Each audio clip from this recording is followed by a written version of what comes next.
Hello everyone, pitch city ডায়েরিজে সবাইকে welcome. সবাই কেমন আছো তোমরা? আশা করি সবাই খুব ভালো আছো। আমরাও এখানে বেশ আছি। আজ ফ্লোরিডা ব্লগের দ্বিতীয় পর্বে আমরা কোথায় কোথায় গেলাম আর কি কি দেখলাম, কি কি করলাম সারাদিনে, সেই নিয়েই আজকের এই ব্লগ। আশা করি তোমাদের খুব ভালো লাগবে। তাহলে চলো ব্লগটা শুরু করি। এখন সকাল 11:30 মতন বাজে। আমরা বেরিয়েছি, আজকে একটু লেটই হয়ে গেছে। আর এখন আমাদের অ্যাকচুয়ালি আজকে আমরা যেখানে যেখানে যাব সব আইটিনারি আমরা আগে থেকেই বানিয়ে রেখেছিলাম। এখানে আসার জন্য যখন আমরা ট্রিপ প্ল্যান করি সব কিছুই রেডি ছিল, কিন্তু একটা সমস্যা হয়ে গেছে। আমরা বুঝতে পারিনি, আমরা অ্যাটলান্টাতে থাকতে আমরা ইস্টার্ন টাইম জোনের মধ্যে পড়তাম, কিন্তু এই ফ্লোরিডা না সেন্ট্রাল টাইম জোনের মধ্যে পড়ে। আর অ্যাটলান্টা থেকে ফ্লোরিডা 1 ঘন্টার সময় পিছিয়ে। এবার হয়েছেটা কি, আমাদের যেহেতু ক্যালেন্ডারে 4টের সময় ক্রুজটা বুক করা ছিল, আর কাল অত জার্নি করে আসার পর আমরাও একটু বেশি টায়ার্ড হয়ে পড়েছিলাম, তাই আজকে একটু লেটও বেরিয়েছি। আর এই সব মিলিয়েই আজকে আর আমাদের পেনসাকোলা বিচে যাওয়া হচ্ছে না, কারণ পেনসাকোলা বিচ দেখতে গেলে আমরা ক্রুজের যে ডলফিন ওয়াচটা আছে সেটা মিস করে যাব, আর সেটা রায়ানের ফেভারিট, তো ওটা কোনোভাবে মিস করা যাবে না। আজ আমাদের ডে 2 ইন ফ্লোরিডা। আজকে আমরা যাচ্ছি গ্রেটার মিউজিয়াম। ওখানে মেনলি এলিগেটর, আর কি আছে ওখানে, এলিগেটর মিউজিয়াম। ওটা একটা এলিগেটর মিউজিয়াম। তো চলো ওখানে গিয়ে আবার তাহলে দেখা হচ্ছে। এত প্রপার প্ল্যান করার পরেও যেহেতু টাইম জোনটা আমরা চেক করতে ভুলে গেছি, সেই কারণেই এই বিপত্তিটা ঘটলো। তো যাই হোক, নেক্সট টাইম আবার পেনসাকোলা বিচে যাওয়া যাবে। অ্যাকচুয়ালি বন্ধুরা খুব রেকমেন্ড করেছিল পেনসাকোলা বিচে যাওয়ার জন্য, কারণ ওটা সত্যি খুব সুন্দর বিচ। দেখা যাক ওরকম আর কোনো বিচ পাই কিনা, তাহলে আজকেই ঘুরে আসবে ওখানে। মনটাও একটু খারাপ লাগছে, কারণ অনেক ছবি টবি দেখেছিলাম পেনসাকোলা বিচের, খুবই সুন্দর জায়গাটা। ঠিক আছে, আর কী করা যাবে। আর এখন আমরা চলেছি তাহলে গেটার মিউজিয়ামে। এটা মেনলি রায়ানের জন্যই প্ল্যান করা হয়েছে। ও এলিগেটর, শার্ক এইসব দেখতে ভীষণ ভালোবাসে, তাই জন্যই এইখানে আসা। আর আমরা যখন আইটিনারিটা বানাচ্ছিলাম, এটাও মাস্ট ওয়াচের মধ্যে একটা জায়গা ছিল, তাই জন্য। আর আমরা দেখলাম যে এলিগেটর আছে, রায়ান এই সমস্ত ভালোবাসে, তাই সেই কারণে এটা আমাদের এই ট্রিপের মধ্যে ইনক্লুড করা। তাহলে এখন চলো ভেতরে যাই।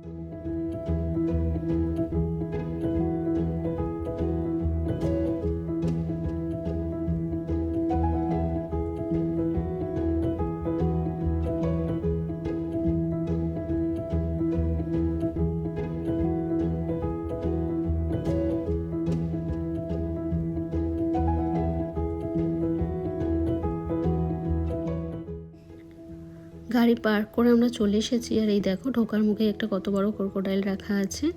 তো এইখানে না এন্ট্রিটা ফ্রি, বাট ভেতরে গিয়ে যদি তুমি কোনো রকমের মানে এলিগেটর নিয়ে ফটো তুলতে চাও বা এলিগেটরকে তুমি খাওয়াতে চাও, তো তার জন্য তোমাকে আলাদা করে পয়সা দিতে হবে। আর সেটা এক একটা জন্য প্যাকেজ আছে, সেটা সে বুঝে তুমি যে প্যাকেজটা নেবে সে বুঝে পয়সা দিতে হবে।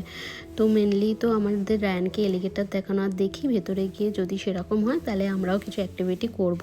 তবে লাইভ এলিগেটর তো একটু সাবধানেই সব কিছু করা আমার মনে হয় ভালো হবে। আর বলে রাখি, এইখানকার প্রতিটা যতগুলো আমরা জায়গায় গেছি, প্রতিটা যে অ্যাট্রাকশান আছে সেখানে একটা করে তো সুবিনিয়ার শপ আছেই।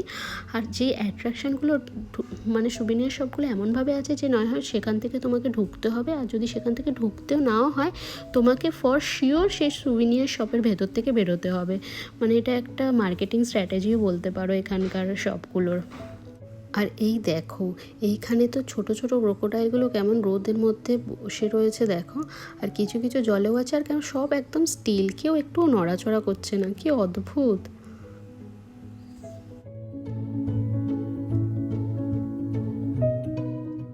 এবার চলো মিউজিয়ামটার ভেতরে যাই।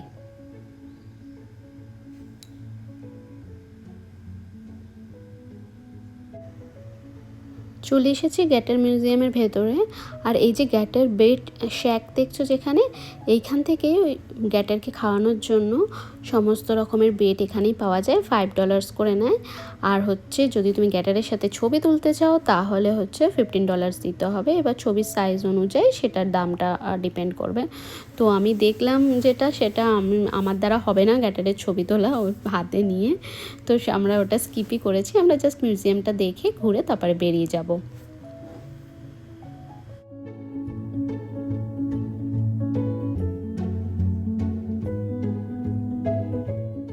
গ্যাটেন মিউজিয়াম আমাদের তিনজনেরই খুব ভালো লেগেছে।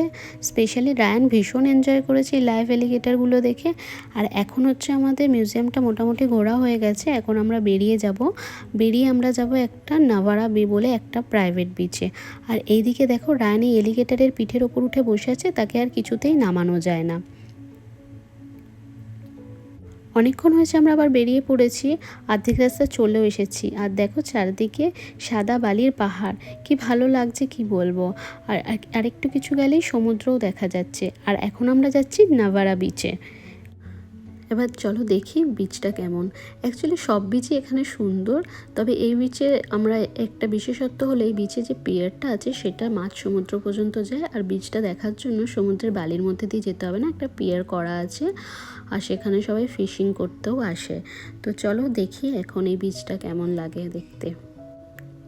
রায়ান যেহেতু স্টলারে বসে আছে তাই আমি সিঁড়ি ইউজ করব না, আমি অ্যাক্সেসিবিলিটির যে রাস্তাটা আছে সেটা ইউজ করব। এখানে একটা খুব ভালো জিনিস আছে, এখানে প্রতিটা রেস্টুরেন্ট বলো হোটেলে বলো যেরকম সিঁড়িও থাকবে সেরকম অ্যাক্সেসিবিলিটির জন্য এরকম মানে ফ্ল্যাট রাস্তাও থাকবে, যেটার জন্য খুব ইজি হয় স্টলার নিয়ে যেতে। তো আমি এখন এই রাস্তাটা ইউজ করছি। তো এখানে একটা রেস্টুরেন্টও আছে, the windjammer on the pier. তো চলো এই রেস্টুরেন্টের ভেতর দিয়ে যেতে হবে। আর যেহেতু এটা একটা প্রাইভেট বিচ তো এখানে আমাদের একটা টিকিটও কাটতে হবে। তো চলো টিকিট কেটে নিয়ে ভেতরে যাই এবার।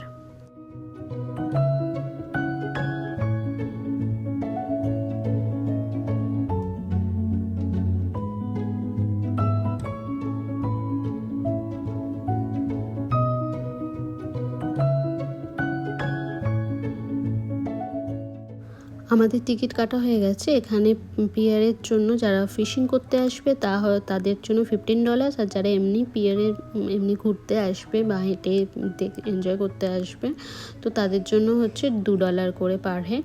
তো টিকিট কেটে নিয়েছি, এখন চলো এই ভিউটা এনজয় করতে করতে পিয়ারের একদম এন্ড অবধি যাই।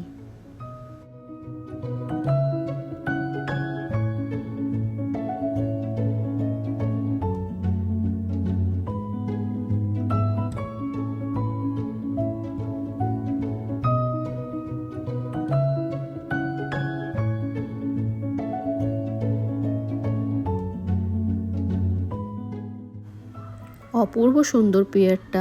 আর যেহেতু এই পিয়ারটা অনেকটা লম্বা তাই পিয়ারের মাঝে মাঝেই এরকম বেঞ্চ করা আছে যাতে তুমি বসে এই ভিউটা এনজয় করতে পারো।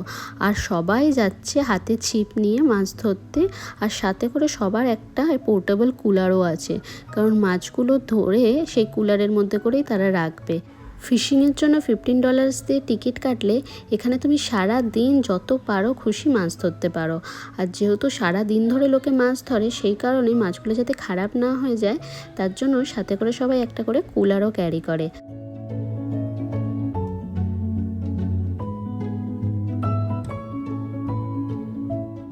পিয়ারটা তো অপূর্ব সুন্দর। আমরা পেনসাকোলা বিচটা এরকম দেখেছিলাম, ওখানেও এরকম একটা পিয়ার ছিল, আর সেই পিয়ারটাতেই আমাদের যাওয়ার কথা ছিল। ওই পিয়ারটাতে না যেতে পারলেও এই পিয়ারটাতে এসে আমাদের মন কিন্তু ভরে গেছে। এরকম দূরে নীল সমুদ্রের জল, টার্কুইশ ব্লু, আর চারিদিকে দেখো এটা কোনো একটা প্রাইভেট বিচ, তো নিচে যে ছাতাগুলো লাগানো আছে ওখানে বসে সবাই সমুদ্রের ভিউ এনজয় করছে আর সানবাথ নিচ্ছে। অপূর্ব সুন্দর লাগছে। চলো একদম এন্ডে গিয়ে দেখি সেখানে কি হচ্ছে। সেখানে মোস্টলি সবাই মাছ ধরতেই ব্যস্ত।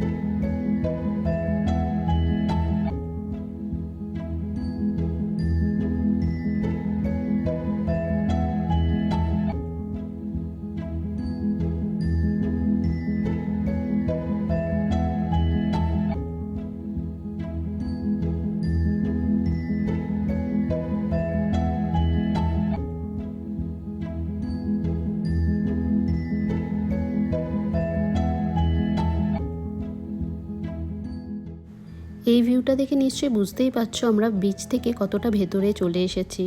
তো এই পিয়ারটা আরও অনেকটা দূর এখনও মাঝখানটা যেতে। এইবার দেখো অনেকটা দূর পর্যন্ত এই পিয়ারটা, একদম মাঝ সমুদ্র বলা যাবে না, তবে অনেকটা গভীরে সমুদ্রে। আর বেশিক্ষণ যেতে লাগবে না, ওই যে পিয়ারের এন্ডটাও দেখা যাচ্ছে। আর যত এন্ডের দিকে আসছি পিয়ারে, তত যে মাছ ধরার লোকের সংখ্যাও বেশি দেখা যাচ্ছে। সবাই কি সুন্দর মাছ ধরছে, সাথে করে একটা ট্রলার আছে আর তার মধ্যে করে একটা কুলার আছে, আর তো নানান ধরনের ছিপ আর বেড। আর ছিপগুলো যখন ফেলছে অদ্ভুত একটা সাউন্ডও হচ্ছে। আমরা পিয়ারের এন্ডে পৌঁছে গেছি, এখন এখানে কিছুক্ষণ টাইম স্পেন্ড করব, তারপর ডলফিন ওয়াচের জন্য বুকিং আছে, সেখানে যাব। আমরা এক্সট্রিম H2O থেকে ওটা বুক করেছি, তো ওখানে যেতে হবে। এখান থেকে ওখানে পৌঁছাতে 1 ঘন্টার মতন লাগবে, তো এনাফ টাইম আছে হাতে, ঠিক সময় পৌঁছে যাব।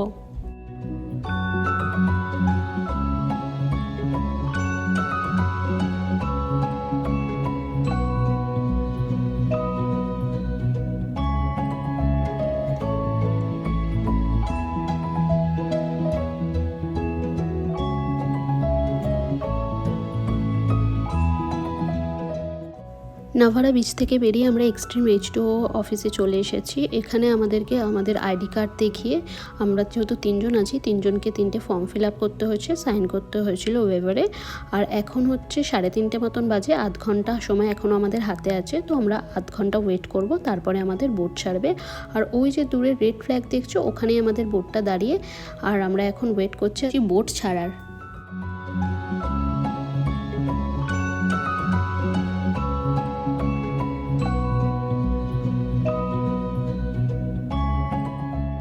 বন্ধুরা সবাই বলেছে নাকি খুব সুন্দর ডলফিন দেখা যায় একদম কাছ থেকে, কিন্তু এখন দেখার বিষয় হলো আবার অনেকে ভালো মতন দেখতেও পায়নি, কিন্তু যেহেতু 1.5 ঘন্টার ধরে ঘোরাবে নিশ্চয়ই দেখতে পাবো। তো চলো এখন বোটে উঠবো, আমাদের সময়ও হয়ে এসেছে।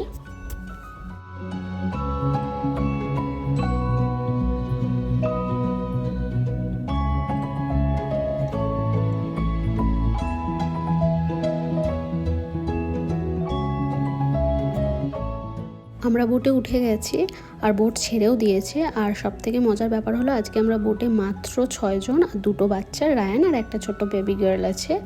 আর ক্যাপ্টেন বললেন যে বোটে লাইফ জ্যাকেট সমস্ত কিছুই আছে, আর যদি কেউ ড্রিঙ্কস নিতে চায় কোনো রকমের সব কিছুই অ্যাভেলেবেল আছে, খালি ওয়াটারটা ফ্রি আছে।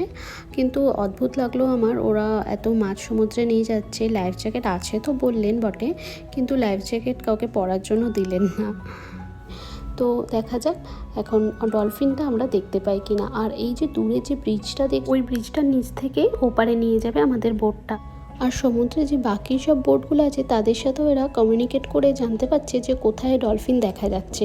ঠিক সেরকম একটা জায়গাতে গিয়ে বোটটাকে দাঁড় করাবে যাতে আমরা সবাই ডলফিন দেখতে পাই। তো চলো এখন দেখার বিষয় যে ডলফিনটা দেখতে পাই কিনা। আর বোটটাও বেশ জোরেই চলছে, বেশ ভয়ই লাগছে। প্রথম দিকটা তো খুবই ভয় লাগছিল, কিন্তু আস্তে আস্তে একটু এখন এনজয় করতে পারছি। কিন্তু প্রথম দিকটা সত্যিই ভীষণ ভয় লাগছিল, কেমন অদ্ভুতভাবে দুলছিল। কিন্তু যখন স্পিডে উঠে গেছে না বোটটা, তখন একটু কম ভয়ই লাগছে দেখছি। এই যে এখন আমরা এই ব্রিজটা ক্রস করব।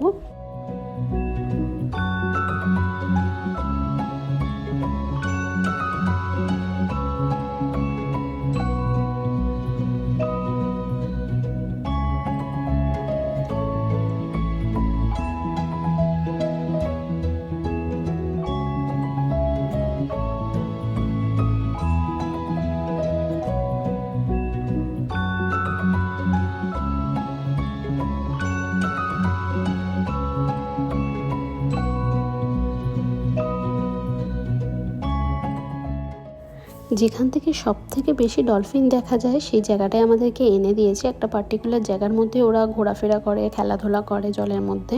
আর ওরা না সবাই একসাথে থাকে, খুব কমই আছে যারা মানে সিঙ্গেল থাকে, অলওয়েজ ওরা মানে দল বেঁধে থাকে।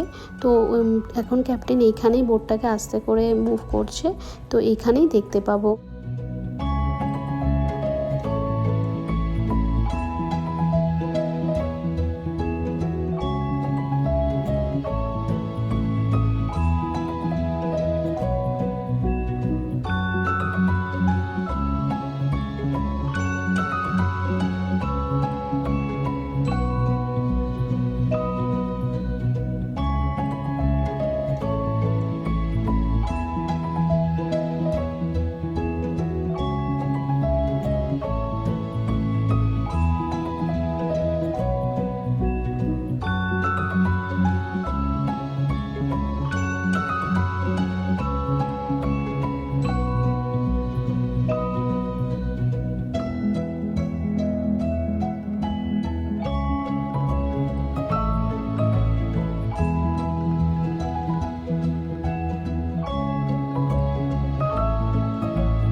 আমাদের ডলফিন ওয়াচ ট্যুর কমপ্লিট হয়ে গেছে আর আমরা ভীষণ এনজয় করেছি। অনেক সামনে থেকে দারুণ ডলফিন দেখেছি, তোমাদের সাথে আমি শেয়ারও করেছি, তোমরাও দেখতে পেলে। আর এখন এসেছি আমরা ডিনার করতে দ্য ব্যাক পর্চ।